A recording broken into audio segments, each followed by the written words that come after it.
Oi para você que está aprendendo algoritmo de agrupamento, mas não sabe nem ver ainda se o que você conseguiu ali foi bom ou não foi. Hoje a gente vai ver algumas técnicas para saber isso, né? Se o meu agrupamento está bom, se realmente existe grupo e etc. Tudo isso a gente chama de validação do agrupamento, validação do meu cluster, da minha partição, beleza? Então, só para começar, deixa eu falar um pouquinho melhor sobre como que é o pipeline aí de quando você está fazendo alguma tarefa de agrupamento, né? Então você tem lá primeiro os seus dados, a gente já sabe como é que são esses dados, tabelinha atributo-valor a princípio, tá? Já estamos trabalhando com dados estruturados e ele não tem um atributo-alvo, né? Então aí eu tenho que passar por uma representação e essa representação tem a ver com quais são os atributos, se eu vou mexer neles ou não, se eu vou manter todos eles ou não, né? Aquela feature engineering de repente, fazer um pré-processamento, dar uma limpeza, etc, etc, etc. Eu passo para um setup ali, né? Que é escolher que algoritmo que eu vou usar, quais que são os seus hiperparâmetros, qual que vai ser o critério que eu vou maximizar, minimizar e que eu vou usar depois para olhar para ele, etc. E aí eu chego na tal da validação, que é o que a gente vai falar nessa aula de hoje, tá? Essa validação é importante pelo seguinte, enquanto aqui no meio eu apliquei um algoritmo, até agora, né, que a gente viu aqui, eu não sei o que fazer mais com isso, né? Então eu tenho que fazer uma validação, ou seja, colocar alguns índices ali para mostrar quão decente está o meu agrupamento e mostrar para quem vai utilizar isso, né? Para que essa pessoa consiga interpretar e dizer se gerou um conhecimento ali ou não, tá? Então no final aí a pergunta é: será o especialista pode tomar alguma ação, né? Pode usar o que eu consegui aprender, o que eu consegui agrupar para uma tomada de decisão? Sim ou não? Isso vai depender de algumas coisas e, inclusive, aqui eu não vou jogar qualquer agrupamento para ele, certo? Inclusive, para eu perguntar para ele se consegue fazer alguma coisa, eu vou passar por um critério antes, né? E talvez trocar o meu algoritmo, alguma coisa do tipo. Mas é aí que eu quero chegar, aí nesse final, tá? A validação do agrupamento é então um conjunto de técnicas para eu avaliar, de modo objetivo e quantitativo, a qualidade do agrupamento obtido. Tá? Então, é diferente de ser aquela coisa subjetiva de esperar chegar lá no cara e falar, ó, tá aqui, né? Se eu pulasse a parte de validação, eu chegar no especialista e falar, tá aqui, e aí, tá bom ou não? Ele vai falar, não, aí volta tudo, aí eu chego no especialista, isso é caro, né? Mas uma coisa que é importante é que a gente não fala avaliação, porque a validação, apesar do que eu acabei de escrever no slide anterior, ele é mais do que avaliação, tá? Com uma validação do agrupamento, eu posso responder um monte de perguntas. Por exemplo, eu posso responder qual que é o número ideal, barra natural aí de grupos.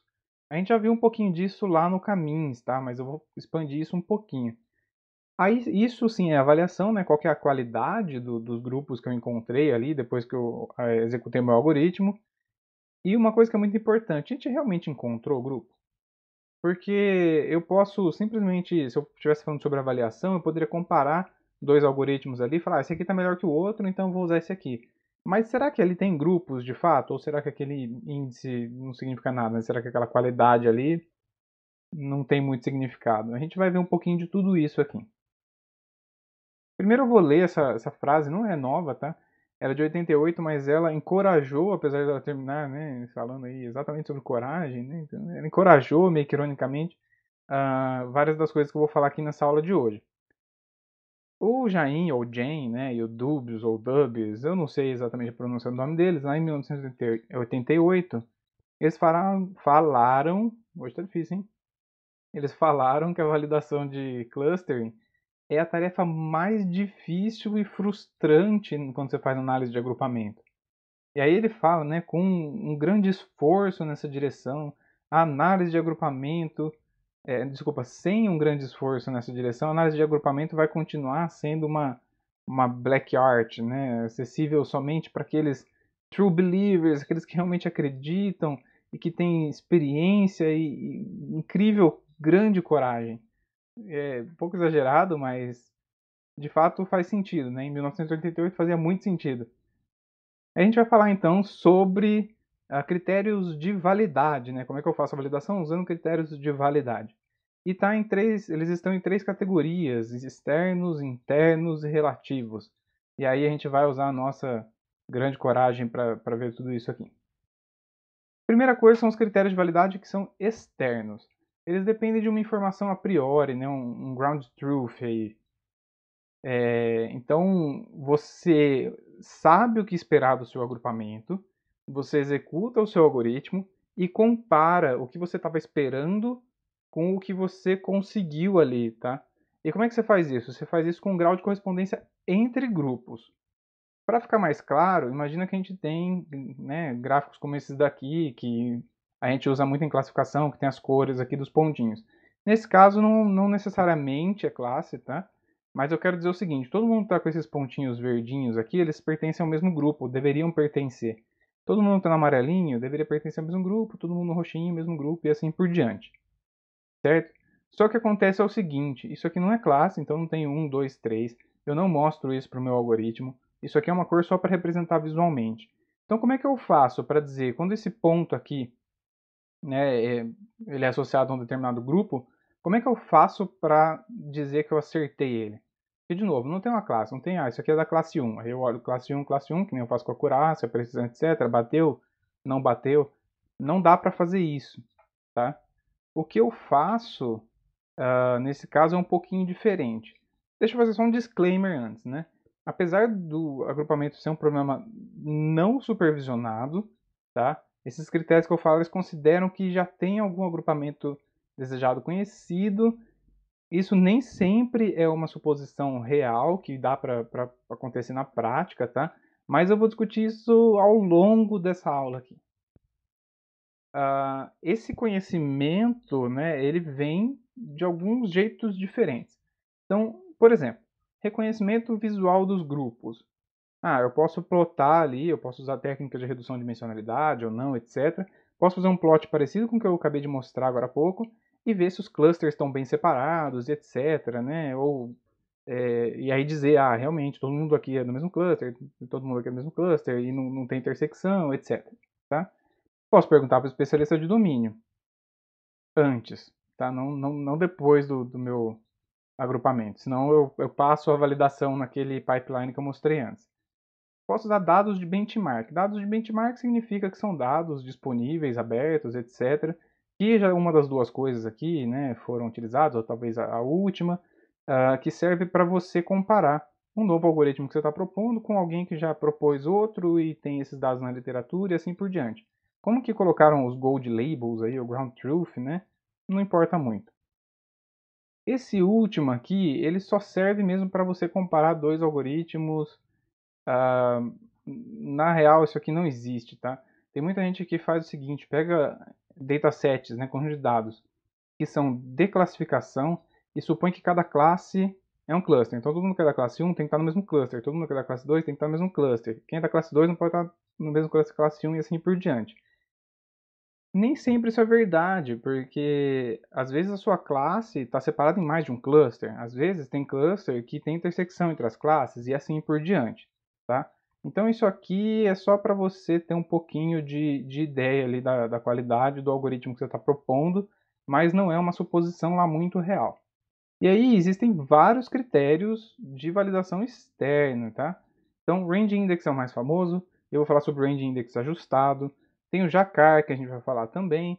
E aí tem estatística gama, F-measure, NMI, etc. Beleza? A gente não vai entrar em todos eles. A gente vai falar só das duas primeiras linhas aí. Então, voltando àquela pergunta que eu tinha feito, né? Como é que eu faço, já que eu não tenho dizendo que classe que é, né? Como é que eu faço para comparar, para saber se realmente eu acertei a partir de um ground truth, se eu acertei o meu agrupamento? Então, o que a gente faz é comparar grupos, comparar pares de objetos. A gente primeiro define essas quatro grandezas aí. A grandeza A é quantos pares de objetos que pertencem à mesma classe, eu estou chamando de classe o valor esperado, tá? Então, os caras estão na mesma classe, tem que estar no mesmo grupo. Se isso acontecer, eu somo um no A, beleza? Tem um parzinho de objeto que está na mesma classe, mesmo grupo, A mais mais.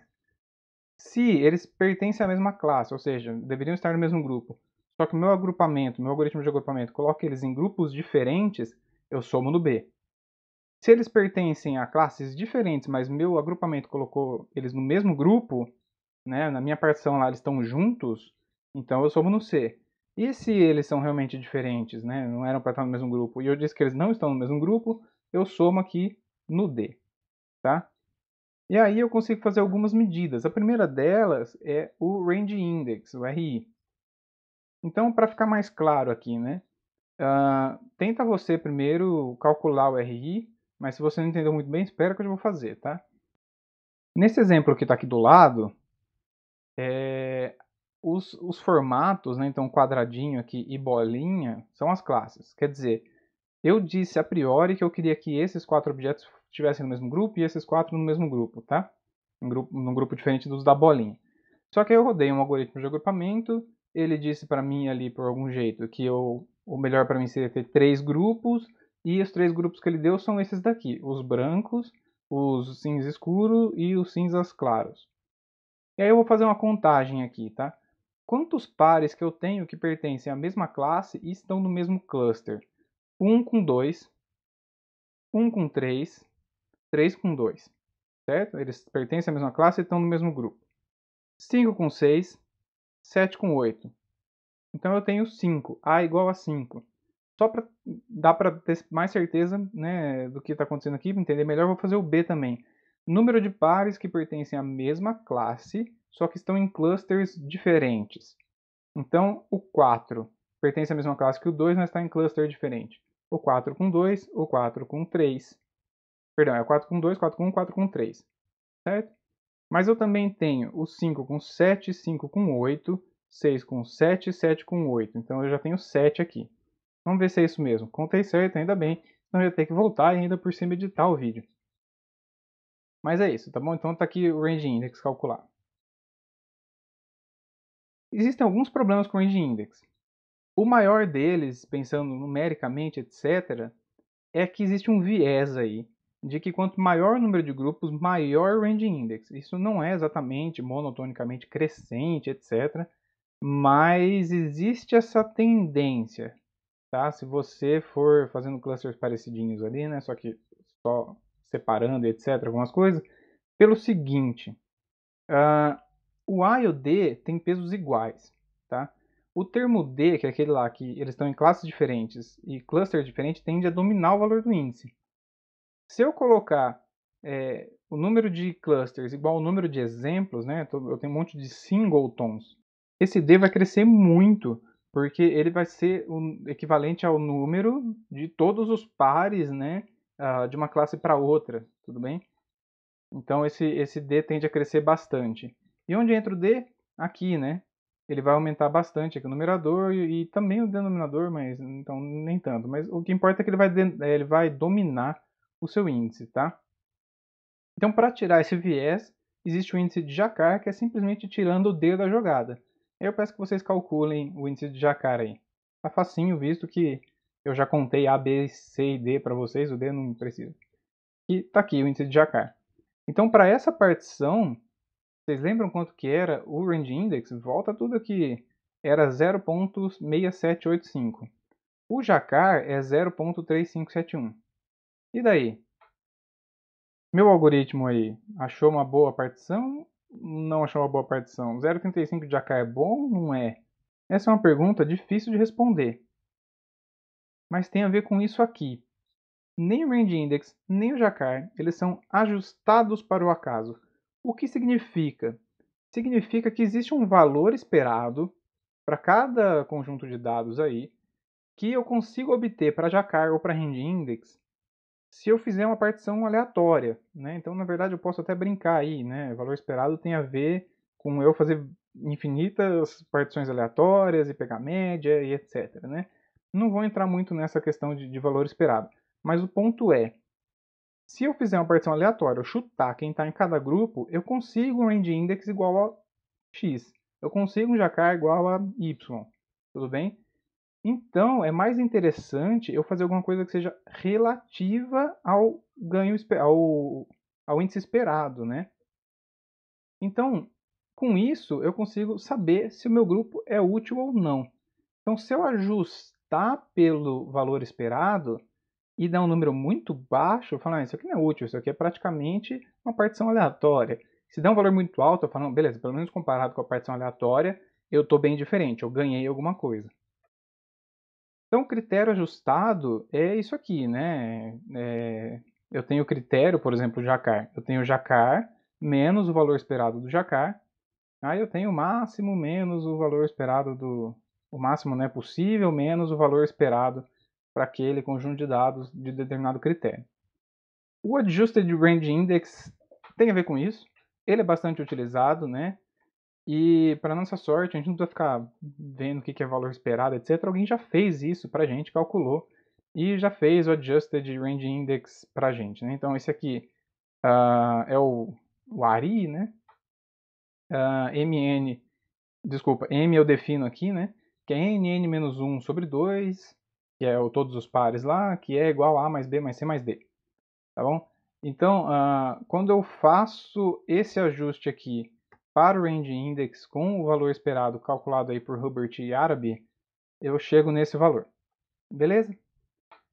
Nota: o valor máximo do Adjusted Range Index é 1.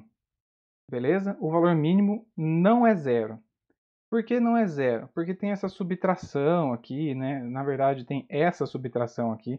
Então, se o meu agrupamento conseguiu algo pior do que o valor esperado para uma partição aleatória, então eu vou ter um valor negativo, certo? Essa subtração aqui vai dar negativa. E aí, só para demonstrar isso, né? Esses caras aí, Jane e Dubs, lá em 1988, naquele mesmo artigo que tem aquela citação lá do começo dos slides, né? Eles fizeram um experimento. Eles pegaram 4 conjuntos de dados. Eles têm 2 grupos ou 8 grupos, que foram gerados por gaussianas ou uma distribuição uniforme. Por gaussiana significa, tem cluster, certo? Você tem alguma estruturazinha de cluster. Uniforme significa que está esparramado no todo o espaço. Então, você não tem nem como você arranjar grupos ali que façam sentido. Não tem nada natural sobre isso. Eles usaram 2 algoritmos de agrupamento, Single Linkage e Complete Linkage, repetiram o experimento 100 vezes, né, porque tem aleatoriedade aqui para montar as gaussianas e o dataset aqui da distribuição uniforme também. Eles chegaram nesse resultado. Então, essa primeira parte aqui de cima, tá, é Jacar e o ARI, né, o Corrected Range Index, para o dataset lá formado por gaussianos, então que você tem clusters naturais. Tá? O Jacar para single linkage 2 e 8 e complete linkage 2 e 8 foram esses daqui, ó, 0,9, 0,6, 0,9 quase 1, né?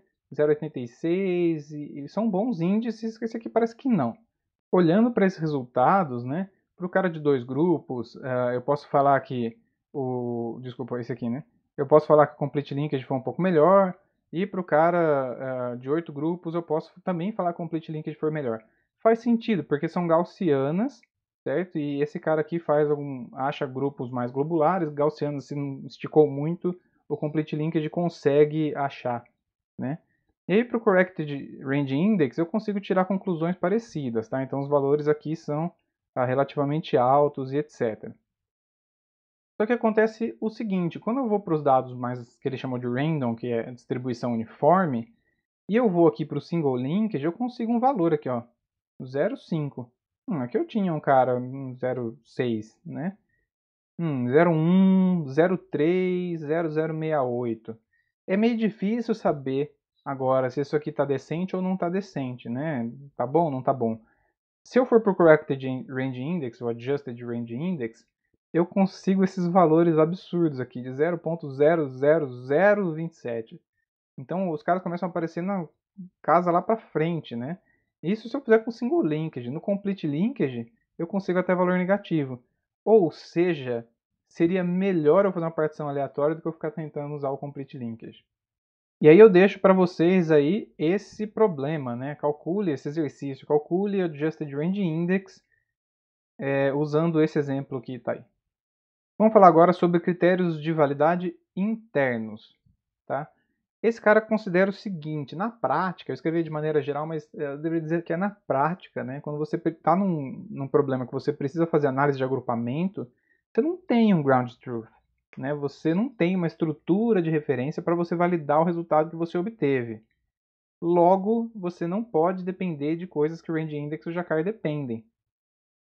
Nesse caso, você utiliza só os próprios dados e a partição que você conseguiu obter a partir deles. E aí você mede algum grau de compatibilidade dos grupos em relação aos dados, tá? E acabou. Um exemplo disso a gente já viu, é o erro quadrático. Então aquele SSE, a gente viu lá na aula de caminhos, se o Diego do YouTube lembrar vai ter card, beleza? E a gente usou o SSE tanto para ver mais ou menos se os nossos resultados estavam bons, quanto para determinar qual era o valor de cada caminho, né? Então a gente usava esse método do elbow aí, ou do joelho, ou cotovelo, beleza?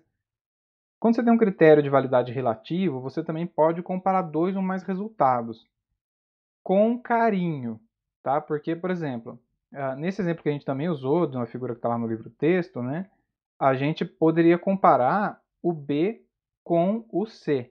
A gente pode falar, ó, eu agrupei aqui pela forma ou agrupei pela cor do preenchimento. Qual deles é melhor? Eu posso fazer o erro quadrático médio para cada um deles e comparar. Por que eu não posso fazer isso para comparar o C com o D, por exemplo? Porque o erro quadrático médio ele tem uma tendência de ir diminuindo, tudo bem? Então, conforme eu vou aumentando o número de grupos. Então, o erro quadrático médio para o D, dado que aqui são 4 grupos, ele é para ser menor naturalmente do que o C. Não significa necessariamente que o D é um grupo melhor, uma partição melhor. E isso faz parte dessa pergunta que está aí, né? Se fosse em aula presencial, eu não falaria o que eu falei no slide anterior, ia chegar nessa pergunta e deixar o pessoal responder. Então, pode ser utilizado para comparar dois agrupamentos diferentes? Pode e não pode. Tem que levar em consideração algumas coisas aí.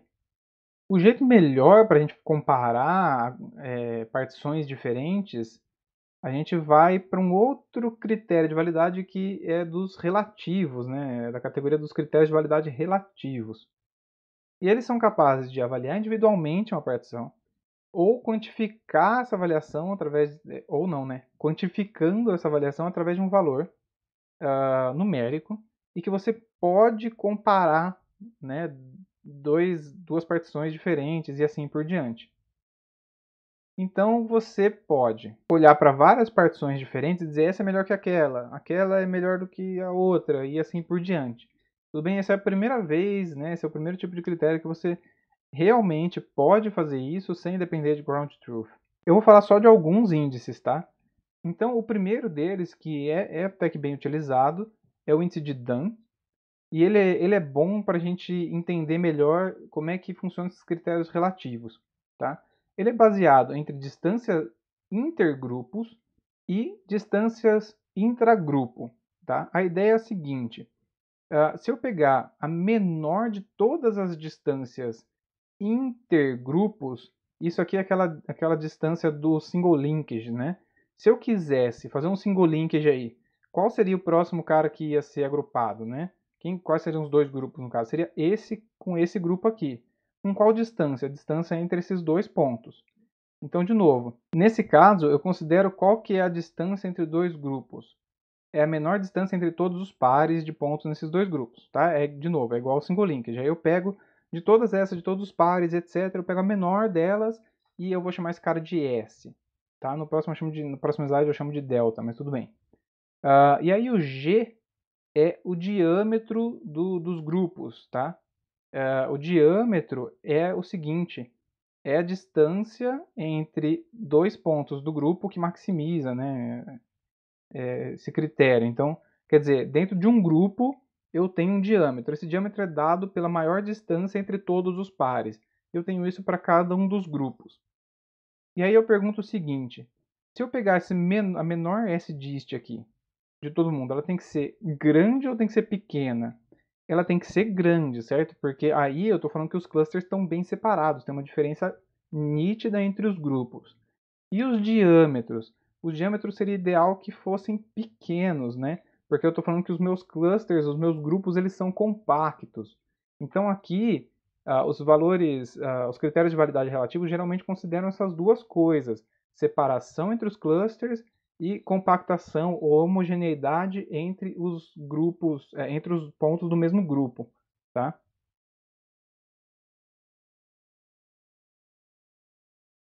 E aí formalmente é isso, né? Então eu vou pegar o maior diâmetro aqui embaixo e a menor distância ali, aquela distância single linkage, tá? E aí eu divido um pelo outro e aí eu tenho o índice de Dunn. E existem variações, né, disso. Por exemplo, essa distância de cima, que eu estou falando que é a distância de single linkage, ela tem a mesma sensibilidade que o single linkage tem, que é aquele outlier, né, que forma pontes e coisas do tipo, tudo bem? Então eu dificulto um pouquinho aí quando eu tenho em alguns casos, tá? Então eu vou lá e troco isso por não ser a primeira, mas ser a mediana, ser a késima, ou ser alguma coisa mais baseada no complete linkage, tá? O índice de Dunn original é esse que está aí, mas, de novo, existem variações. Existem vários outros critérios de validade relativo, esse foi um exemplo, tá? Mas tem Davis-Baldwin, PBM, etc, etc.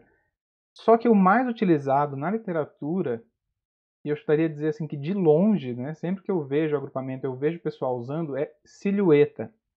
Silhueta é essa coisa que está aqui. Vamos por partes. Primeiro que para medir a silhueta, eu meço para cada objeto, tudo bem? Então, existe a silhueta para a partição, que é a silhueta média. De novo, eu meço para cada um dos objetos, e aí eu divido pelo número de objetos, e aí eu vou ter a silhueta média, que vai me dar algum índice aí relativo à minha partição, beleza? E o que é a silhueta de um objeto? Aí a gente precisa definir o que é A e B aqui, tá? A é a distância, ou similaridade média, do iésimo objeto, ou seja, do objeto que eu estou olhando, ao seu cluster.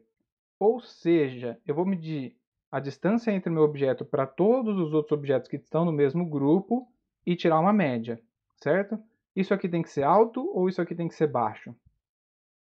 Se eu quero um cluster compacto, isso aqui tem que ser baixo.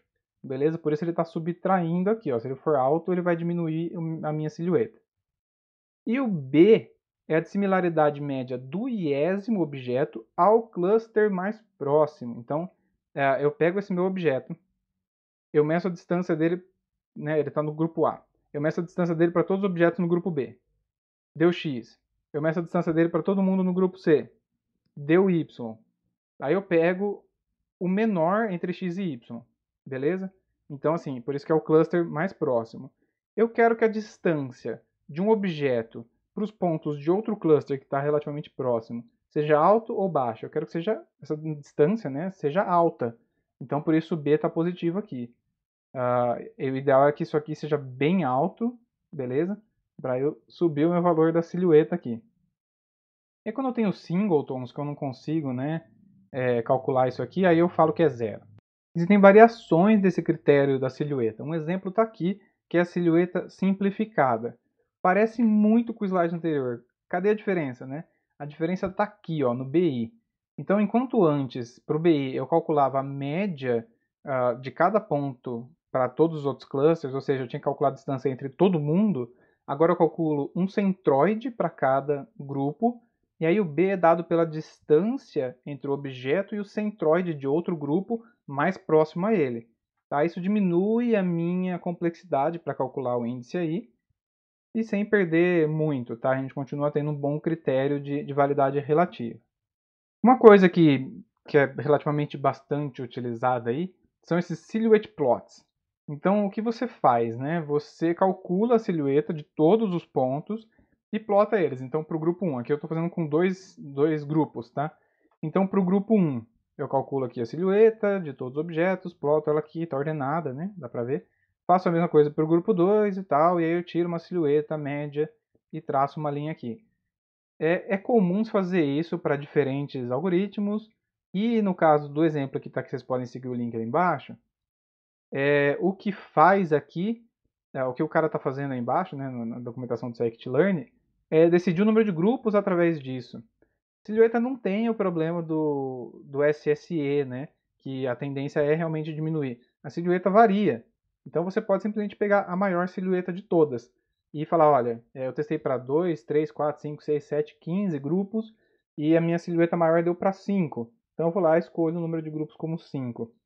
Esse plot de silhueta, ele pode ser útil para você falar, olha, beleza, o máximo deu 5, mas só que no 5, um dos grupos está com valores de silhueta muito baixo, eu acho que não está valendo a pena.